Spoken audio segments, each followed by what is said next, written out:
Daniel Fonseca parecia exatamente o que ele tentava ser: invisível. Aos 28 anos, carregava uns 20 quilos extras na região abdominal, vestia roupas 2 números maiores e mantinha o cabelo castanho acinzentado, ligeiramente desalinhado. Por trás de óculos de armação grossa, seus olhos azul claros pareciam se desculpar por existir. Quando andava, era com o andar cuidadoso e arrastado de alguém que aprendeu que ocupar espaço convidava a atenção indesejada. Para quem o observasse, ele parecia ser apenas mais um cara fora de forma que havia desistido de si mesmo em algum momento. A verdade era infinitamente mais complicada. Daniel Fonseca havia passado 8 anos como fuzileiro naval de reconhecimento de força, especializado em combate em ambientes confinados e operações táticas avançadas. Ele havia treinado soldados de elite em 17 países diferentes, conquistado credenciais de atirador experiente em 6 sistemas de armas diferentes e possuía faixas pretas em 3 disciplinas de artes marciais. Sua aparência branda era uma camuflagem cuidadosamente construída, projetada para ajudá-lo a desaparecer na vida civil depois que uma bomba na estrada no Afeganistão o deixou com um TEPT, transtorno de estresse pós-traumático grave, e uma dispensa médica que ainda assombrava seus sonhos. O ganho de peso era real, acumulado durante 2 anos de depressão, álcool e noites sem dormir. Os óculos eram necessários depois que estilhaços danificaram seu olho esquerdo. O andar arrastado era em parte genuíno, desenvolvido como um mecanismo de enfrentamento para evitar a hipervigilância que antes o mantinha vivo em zonas de combate. Mas, sob a aparência branda, a memória muscular de Daniel permanecia intacta, seus reflexos ainda funcionavam em níveis sobre-humanos e sua capacidade de violência nunca havia diminuído. Ele havia aceitado o emprego de faxineiro noturno na Academia Boa Forma especificamente porque prometia solidão. Trabalhar das 11 da noite às 7 da manhã significava contato humano mínimo, o que se adequava perfeitamente à sua psique danificada. O salário era terrível, mas o trabalho era automático e a academia vazia proporcionava um estranho conforto. Durante seus intervalos, ele às vezes assistia a vídeos de treinamento antigos em seu celular, lembrando como era ser respeitado, temido e competente. Manter a cabeça baixa, fazer seu trabalho, não arrumar confusão. Isso havia se tornado seu mantra diário, repetido como uma oração toda vez que seus velhos instintos ganhavam vida. Mas 3 caras estavam tornando isso cada vez mais difícil. Ricardão Moraes era o tipo de pessoa que havia atingido o auge no colegial e passava todos os dias desde então tentando recapturar essa glória. Aos 35 anos, ele ainda tinha o físico de um ex-jogador de futebol americano, embora os esteroides lhe tivessem dado um volume antinatural que esticava suas camisetas regatas e fazia seu pescoço desaparecer em seus ombros. Como personal trainer na Academia Boa Forma, ele comandava respeito por meio da intimidação, desfilando pela academia como se fosse o dono, oferecendo em voz alta conselhos não solicitados a quem quisesse ouvir. Seus tenentes eram Antônio Toninho Rocha, um homem magro com olhos de tubarão morto que trabalhava como coordenador de membros da academia, mas passava a maior parte do tempo lidando com suplementos de legalidade questionável, e Eduardo Dudu Silva, cuja família era dona de uma rede de oficinas de automóveis locais e que tratava a academia como seu local de entretenimento pessoal. Juntos, eles haviam criado um ecossistema tóxico, onde membros mais fracos eram rotineiramente humilhados, novatos eram trocados sem piedade e qualquer um que não se encaixasse em sua imagem de perfeição masculina se tornava um alvo. O primeiro encontro de Daniel com eles aconteceu durante sua 2ª semana no trabalho. Ele estava limpando a seção de peso livre às 2 da manhã, trabalhando metodicamente ao redor do equipamento, quando Ricardão apareceu da sala de descanso dos funcionários, onde estava conduzindo uma sessão de treinamento extraoficial com um cliente que preferia privacidade. "E aí, Shrek?" Ricardão gritou, usando o apelido que ele havia imediatamente concedido a Daniel. "Você deixou um lugar sujo." Daniel olhou para o chão, que estava impecável. Ricardão apontou para uma seção completamente seca perto do rack de agachamento. "Ali mesmo, tá vendo? Eu não vejo nada que precise ser... Tá discutindo comigo?"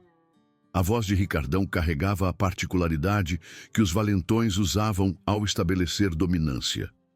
"Porque tenho quase certeza de que acabei de te dizer que havia um lugar que precisava ser limpo." Daniel encarou o chão por um longo momento. Em outra vida, Ricardão Moraes estaria inconsciente antes de terminar sua frase. Mas essa era outra vida, quando Daniel havia sido outra pessoa completamente. Alguém confiante, alguém perigoso, alguém inteiro. "Desculpa", Daniel murmurou, mergulhando seu esfregão no balde e passando-o sobre o chão já limpo. "Vou cuidar disso." Ricardão observou com óbvia satisfação enquanto Daniel realizava a tarefa sem sentido. "Bom, garoto, talvez você seja treinável, afinal." A partir desse momento, o turno de Daniel se tornou um exercício noturno de humilhação calculada. Ricardão chegava mais cedo ou ficava até mais tarde, especificamente para atormentá-lo, sempre com Toninho e Dudu a reboque para fornecer uma audiência. Eles jogavam proteína em pó em pisos recém-limpos e exigiam que Daniel limpasse novamente. Eles moviam equipamentos enquanto ele estava trabalhando, forçando-o a reiniciar sessões inteiras. Eles colocavam música alta durante seus intervalos, sabendo que ruídos altos desencadeavam seu TIPT e o enviavam em crises de tremor que eles achavam hilárias. A guerra psicológica era mais sofisticada do que simples intimidação física. Ricardão havia rapidamente identificado os gatilhos de Daniel e os explorado sistematicamente. Ele batia portas repentinamente, fazendo Daniel estremecer e derrubar materiais de limpeza. Ele se aproximava sorrateiramente por trás dele e gritava, causando ataques de pânico que deixavam Daniel ofegante e suado enquanto os três homens riam. Mais cruelmente, ele tocava filmes de guerra em seu celular em alto volume, enchendo a academia com os sons de explosões e tiros que faziam Daniel fugir para o banheiro para vomitar. "Olha como ele treme!" Dudu se maravilharia enquanto Daniel tentava coletar materiais de limpeza espalhados com mãos trêmulas. "Parece um chihuahua." "TPT o caramba!" Toninho acrescentaria com nojo teatral. "Provavelmente nunca nem saiu da base. Um merda que roubou a farda." Daniel suportou tudo com o mesmo silêncio estoico que o havia ajudado a passar por 2 missões no Afeganistão. Ele precisava do emprego, ele precisava da rotina, ele precisava de algo para preencher as horas vazias entre o pôr do sol e o nascer do sol, quando seus demônios o chamavam. Mas toda noite, enquanto ele ouvia suas risadas e sentia seu desprezo, uma pequena voz no fundo de sua mente sussurrava lembretes de quem ele costumava ser. Sargento Daniel Fonseca, fuzileiro naval de reconhecimento de força, especialista em 17 formas de combate corpo a corpo, instrutor de instrutores, o cara que outros fuzileiros navais chamavam quando precisavam de alguém que pudesse matar com as próprias mãos. Mas aquele homem havia desaparecido, enterrado sob camadas de medicação, terapia e conselhos bem intencionados sobre seguir em frente e encontrar a paz. Este Daniel era brando, fraco, danificado. Este Daniel limpava a bagunça de outras pessoas e se desculpava por existir. Manter a cabeça baixa, fazer seu trabalho, não arrumar confusão. O padrão continuou por semanas, tornando-se mais elaborado e cruel a cada noite que passava. Ricardão começou a cronometrar o trabalho de Daniel. exigindo que ele concluísse as tarefas em prazos impossíveis e repreendendo-o quando ele inevitavelmente ficava aquém. Toninho começou a esconder seus materiais de limpeza e culpá-lo por ser desorganizado e pouco profissional. Dudu tinha um prazer particular em mover equipamentos pesados o suficiente para atrapalhar as rotas cuidadosamente planejadas de Daniel, então agindo inocentemente quando confrontado. Os piores incidentes aconteceram nas 3 áreas principais da academia, cada uma apresentando oportunidades únicas de assédio.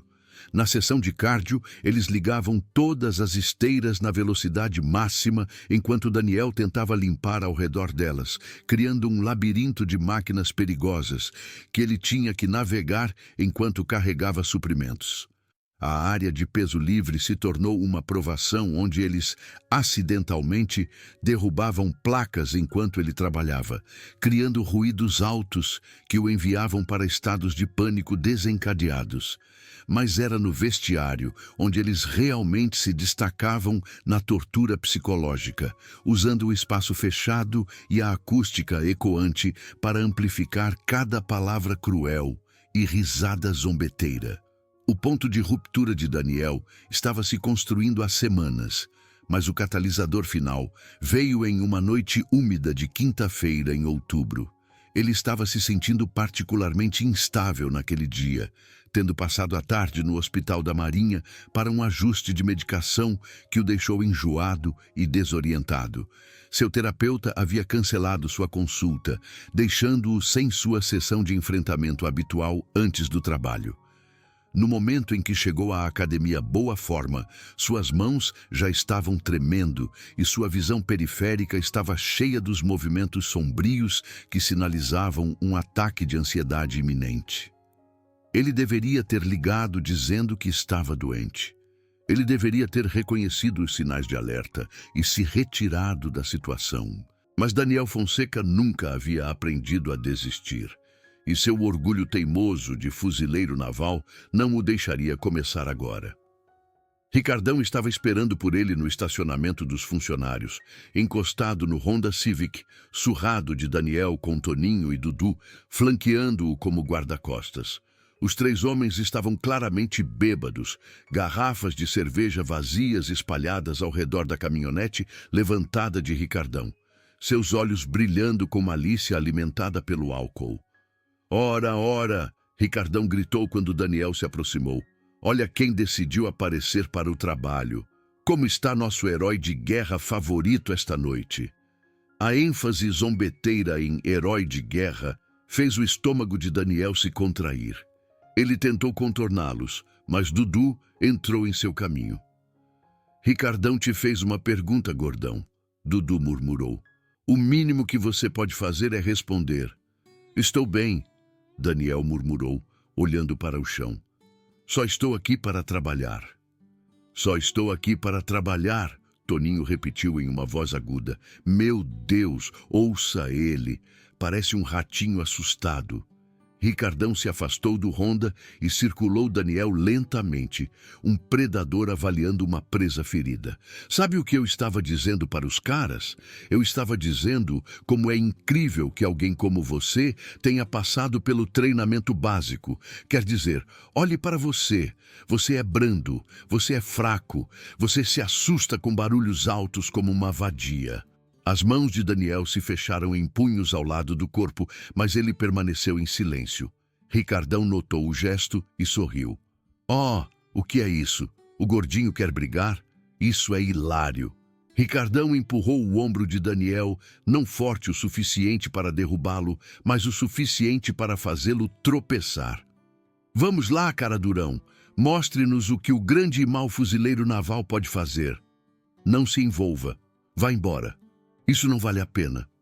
Daniel tentou contorná-los novamente, mas desta vez todos os 3 homens se moveram para bloquear seu caminho. Eles haviam formado um círculo solto ao redor dele, perto o suficiente para impedir a fuga, mas longe o suficiente para evitar parecer que estavam cometendo agressão. Comportamento clássico de caça em grupo. Acho que nosso garoto aqui precisa de um lembrete sobre respeito. Ricardão anunciou para sua audiência. Veja, a coisa sobre respeito é que ele tem que ser conquistado. E, francamente, eu não vejo nada em você que mereça respeito. Ricardão pegou uma garrafa de cerveja meio vazia em sua caminhonete. Sem aviso, ele despejou o conteúdo sobre a cabeça de Daniel, encharcando sua camisa de uniforme e enchendo o ar com o fedor de álcool barato. Daniel ficou perfeitamente imóvel, cerveja escorrendo de seu cabelo para seus óculos, todo o seu corpo tremendo de raiva reprimida. Os três homens explodiram em gargalhadas, suas vozes ecoando nas paredes vazias do estacionamento. Toninho pegou seu celular e começou a gravar, narrando a cena como um documentário sobre a natureza. Aqui vemos o faxineiro assustado em seu habitat natural. Toninho anunciou com um sotaque britânico exagerado. Observe como ele permanece perfeitamente imóvel quando ameaçado, confiando em sua camuflagem natural de pateticidade para evitar a predação. Dudu pegou outra cerveja na caminhonete de Ricardão e despejou-a nas costas de Daniel, encharcando sua camisa e escorrendo por suas calças. Ops, desculpa, não te vi aí, mas Ricardão não havia terminado. Enquanto Daniel estava ali pingando e tremendo, Ricardão pegou um marcador permanente e começou a escrever na parede do prédio atrás dele. Valor roubado, em grandes letras pretas. Soldado falso em outra seção. Covarde, em letras menores perto da cabeça de Daniel. Pronto, Ricardão disse, dando um passo para trás para admirar seu trabalho. Agora todos vão saber o que você realmente é. As palavras atingiram Daniel mais forte do que qualquer golpe físico poderia ter feito. Valor roubado. Acusação que assombrava todo veterano que lutava com a vida civil. A implicação de que seu serviço, seu sacrifício, seus irmãos que haviam morrido ao seu lado, eram todas mentiras criadas para ganhar simpatia. Daniel levantou a cabeça lentamente e, pela primeira vez em meses, seus olhos não eram apologéticos. Eles estavam frios, calculistas, perigosos. O que você disse? Sua voz estava diferente agora, mais baixa, mais controlada. A mudança foi sutil, mas todos os três homens a notaram instintivamente. Ricardão hesitou por um momento, então recuperou sua bravata. Você me ouviu, gordão. Valor roubado. Aposto que você nunca nem saiu do país. Provavelmente passou toda a sua missão preenchendo papelada e se masturbando assistindo anime. Daniel tirou os óculos e os colocou no bolso. Sem eles, seus olhos azul claros estavam afiados e focados, de uma forma que fez Dudu dar um passo inconsciente para trás. Sabe qual é o seu problema, Ricardão? Daniel disse em tom de conversa. Você nunca conheceu alguém como eu antes. Você intimidou pessoas fracas a vida toda e pensa que isso te torna durão. Você acha que intimidação é igual a força. Você acha que medo é igual a respeito. Ricardão riu, mas o som foi forçado agora. Algo na postura de Daniel havia mudado. A maneira como ele estava em pé, a maneira como ele segurava suas mãos, a maneira como seu peso estava distribuído nas pontas dos pés. Homens que não sabiam nada sobre combate ainda reconheceram a transformação instintivamente. Ó, temos um cara durão agora, Ricardão anunciou para o estacionamento. O que você vai fazer, gordinho? Me entediar até a morte com histórias de guerra? Daniel sorriu, e não era uma expressão agradável. Não, Ricardão, eu vou te ensinar a diferença entre um valentão e um guerreiro. O que aconteceu a seguir levou menos de 10 segundos, mas esses 10 segundos redefiniram tudo o que Ricardão Moraes pensava que sabia sobre violência. Daniel se moveu com a precisão fluida de alguém que havia passado anos aprendendo a matar com eficiência. Seu primeiro golpe atingiu Ricardão na garganta com 2 juntas, colapsando sua traqueia o suficiente para cortar seu suprimento de ar sem causar danos permanentes. Enquanto Ricardão cambaleava para trás, ofegante e engasgando, o cotovelo de Daniel encontrou seu plexo solar com precisão cirúrgica. Ricardão dobrou-se, vomitando e lutando para respirar. E o joelho de Daniel subiu para encontrar seu rosto em queda. O impacto soou como um tiro no estacionamento fechado. O nariz de Ricardão explodiu em um jato de sangue e ele caiu em sua própria caminhonete com força suficiente para amassar a porta traseira. Ele caiu no chão, semiconsciente e sangrando, seu rosto uma máscara de carmesim. Toninho tentou atacar Daniel por trás, puxando uma faca do bolso enquanto atacava. Mas Daniel estava rastreando seu movimento através da visão periférica desde o momento em que havia tirado os óculos. Ele girou sobre o calcanhar. Agarrou o pulso de Toninho em uma pegada que esmagou o osso e torceu o braço até que o ombro deslocou-se com um som úmido. Toninho gritou e deixou cair a faca, caindo de joelhos enquanto Daniel aplicava pressão em pontos nervosos que enviavam ondas de agonia por todo o seu sistema nervoso. Dudu foi mais esperto. Ele correu em direção ao seu carro, procurando as chaves, enquanto gritava por ajuda.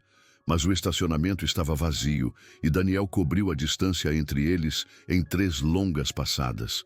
Um único golpe na parte de trás do pescoço de Dudu o derrubou de cara no concreto, inconsciente antes de atingir o chão.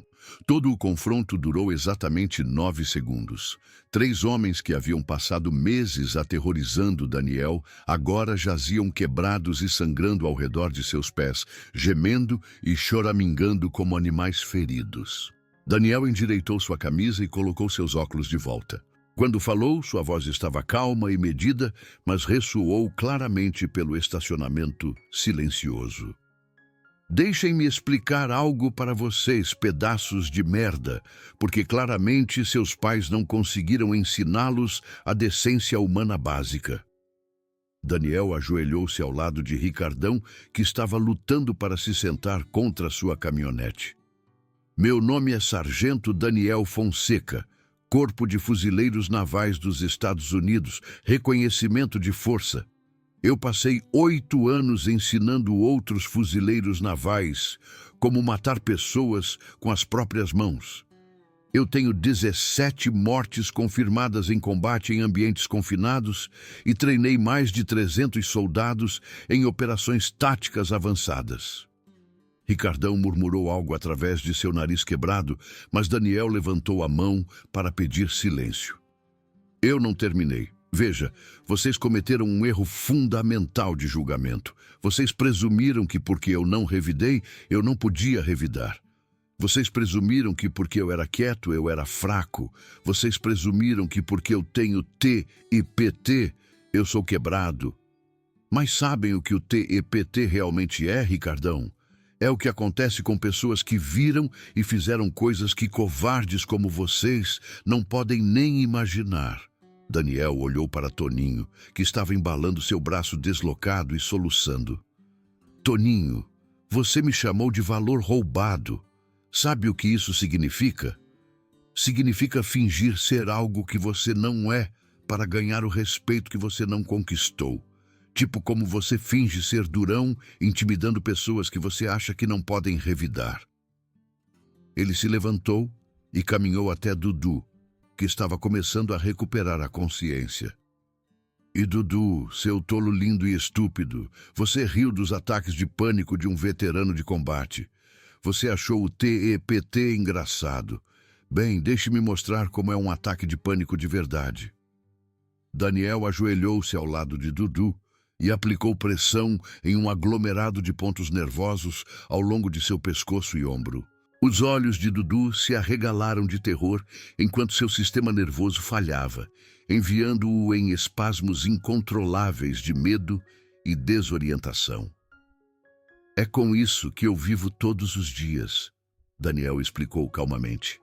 Exceto que os meus são causados por ver meus amigos morrerem em explosões, não por levar uma surra em um estacionamento. Ele liberou os pontos de pressão e Dudu imediatamente vomitou em si mesmo, seu corpo incapaz de processar a inundação artificial de adrenalina e cortisol. Daniel se levantou e examinou seu trabalho. 3 homens adultos, reduzidos a gemidos, bagunças sangrentas por alguém que eles consideravam fraco e patético. A ironia não passou despercebida por ele. Aqui está o que vai acontecer, Daniel anunciou. Amanhã de manhã, Ricardão vai entrar no escritório do dono da academia e renunciar. Toninho vai desaparecer deste estabelecimento permanentemente. Dudu vai encontrar outro lugar para se exercitar. Porque se eu vir algum de vocês aqui novamente, se eu ouvir que vocês estão incomodando outros funcionários, se vocês sequer olharem para mim de forma errada, eu farei esta noite parecer uma conversa amigável. Ricardão tentou se levantar, sangue ainda escorrendo de seu nariz. Você não pode simplesmente... Daniel deu 3 passos em direção a ele, e Ricardão imediatamente se encolheu contra sua caminhonete. A mudança na linguagem corporal foi tão dramática que Toninho engasgou audivelmente. Ricardão, Daniel disse gentilmente, você se lembra do que acabou de acontecer com você? Porque você pareceu bastante desorientado durante a maior parte. Deixe-me refrescar sua memória. Eu destruí todos os 3 simultaneamente. Eu fiz isso rapidamente, eficientemente e sem suar a camisa. E a parte bonita, ninguém está vindo para ajudá-lo. Ninguém se importa com valentões quando eles finalmente encontram alguém que revida. O rosto de Ricardão ficou pálido quando as implicações ficaram claras. Seu reinado de terror na Academia Boa Forma havia acabado. Sua reputação como macho alfa foi destruída. Até amanhã, todos saberiam que Ricardão Moraes havia sido espancado pelo faxineiro gordo que ele estava atormentando. Então, quando eu te disser para desaparecer, você vai desaparecer. Quando eu te disser para ficar longe deste lugar, você vai ficar longe. Porque a alternativa é que eu continue te ensinando lições, até que você aprenda a ser respeitoso. E confie em mim, Ricardão. Meu currículo avançado faz esta noite parecer um jardim de infância. Daniel pegou seus materiais de limpeza e caminhou em direção à entrada da academia, seus passos ecoando no silêncio repentino. Pouco antes de chegar à porta, ele se virou para se dirigir aos 3 homens quebrados uma última vez. Ah, e senhores, se algum de vocês está pensando em chamar a polícia, eu devo mencionar que tudo o que aconteceu aqui esta noite foi capturado pelas câmeras de segurança do estacionamento. Elas mostrarão 3 homens bêbados encurralando e agredindo um veterano militar, despejando álcool sobre ele e escrevendo grafites em propriedade privada. Então, elas mostrarão aquele veterano se defendendo contra um atacante armado que sacou uma faca.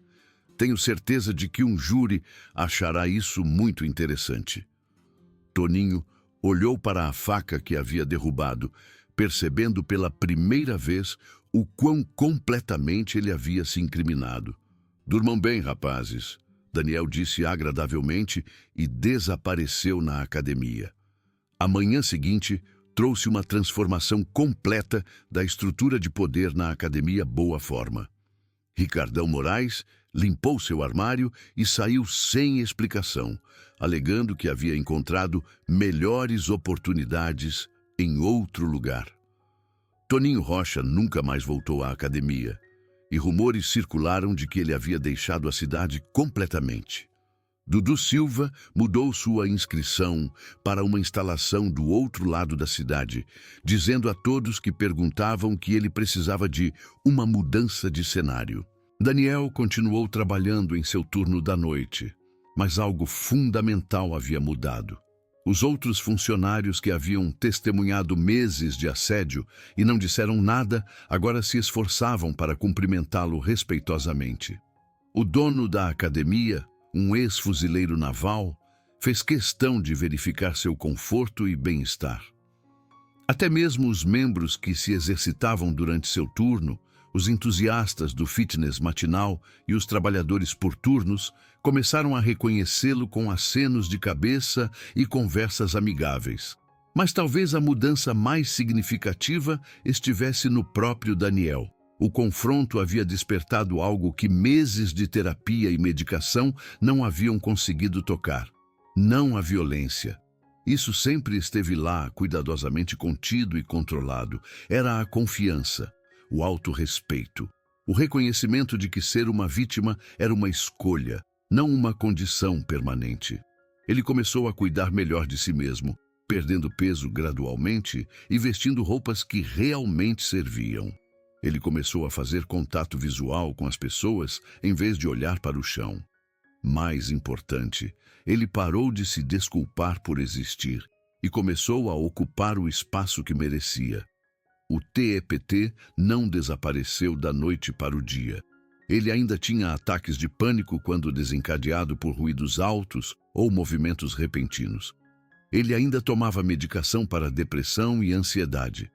Mas agora ele tinha algo que havia perdido no Afeganistão: o conhecimento de que era capaz de proteger a si mesmo e aos outros, que ele era valioso, que ele importava. 3 meses depois, Daniel foi promovido a chefe de manutenção, com um aumento salarial significativo e horários diurnos, que lhe permitiram dormir à noite pela primeira vez em anos. O dono da academia, um ex-fuzileiro naval, havia reconhecido a mudança no comportamento de Daniel e decidiu investir em alguém que claramente havia superado desafios significativos. Em seu último turno da noite, Daniel ficou na academia vazia e refletiu sobre a jornada que o havia trazido a este ponto. Ele havia passado 2 anos acreditando que seu serviço militar era um passivo, que suas habilidades eram inúteis na vida civil, que suas lutas com o TEPT o tornavam fraco e quebrado. Mas a verdade era mais complicada. Seu treinamento o havia salvado naquela noite no estacionamento, mas não da maneira que ele esperava. Não se tratava de violência ou domínio. Tratava-se de reconhecer que algumas pessoas só entendem a força e que, às vezes, a coisa mais pacífica que você pode fazer é mostrar a elas exatamente o quão forte você é. Ricardão Moraes estava trabalhando em uma pequena academia em outra cidade, sua reputação reduzida a sussurros de advertência entre a equipe. Ele havia aprendido a manter a boca fechada e as mãos para si mesmo, embora se fosse por sabedoria ou simples medo, não estivesse claro. Toninho Rocha havia deixado a indústria do fitness completamente, encontrando emprego em um campo onde sua marca particular de masculinidade tóxica era menos tolerada. Dudu Silva ainda se exercitava regularmente, mas em instalações onde ele não conhecia a equipe bem o suficiente para se sentir confortável em afirmar o domínio. Nenhum deles jamais falou sobre o que havia acontecido naquela noite no estacionamento, mas todos os 3 carregavam a memória como uma cicatriz. Eles haviam aprendido da maneira mais direta possível que quieto não significa fraco, que sofrimento não é igual a merecer e que algumas pessoas ganharam o direito de serem deixadas em paz. Daniel Fonseca também havia aprendido algo: que a cura nem sempre vem de sessões de terapia e ajustes de medicação. Às vezes, vem de lembrar quem você é, do que você é capaz e de se recusar a deixar que o medo e a insegurança de outras pessoas definam seu valor. Enquanto trancava a academia pela última vez como faxineiro noturno, Daniel sentiu um peso sendo tirado de seus ombros que não tinha nada a ver com seu título de trabalho. Ele havia recuperado algo que havia sido roubado dele no Afeganistão, não pela ação do inimigo, mas por sua própria vergonha internalizada e autodúvida. Ele ainda era Daniel Fonseca, ex-fuzileiro naval de reconhecimento de força. Ele ainda era um veterano de combate lidando com T e PT e os desafios contínuos da vida civil. Mas ele também era algo mais, um homem que havia se lembrado de que o respeito não é dado livremente. Às vezes, ele tem que ser conquistado. E às vezes, quando você está lidando com pessoas que só entendem a violência, a coisa mais honrosa que você pode fazer é falar a língua deles fluentemente o suficiente para encerrar a conversa permanentemente. O sol da manhã estava começando a nascer quando Daniel caminhou até seu carro, não mais arrastando os pés ou se desculpando por sua presença. Algumas lições, ele refletiu, valiam a pena aprender mais de uma vez. E alguns professores precisavam ser lembrados de que os melhores alunos eventualmente se formam para se tornarem instrutores. Ricardão Moraes e sua equipe queriam quebrá-lo, reduzi-lo a algo fraco e desprezível que os faria se sentir mais fortes em comparação. Em vez disso, eles lhe deram o maior presente possível, a oportunidade de se lembrar exatamente quem ele era e do que era capaz quando levado longe demais. No final, eles haviam escolhido a pessoa errada, e agora eles passariam o resto de suas vidas se arrependendo disso.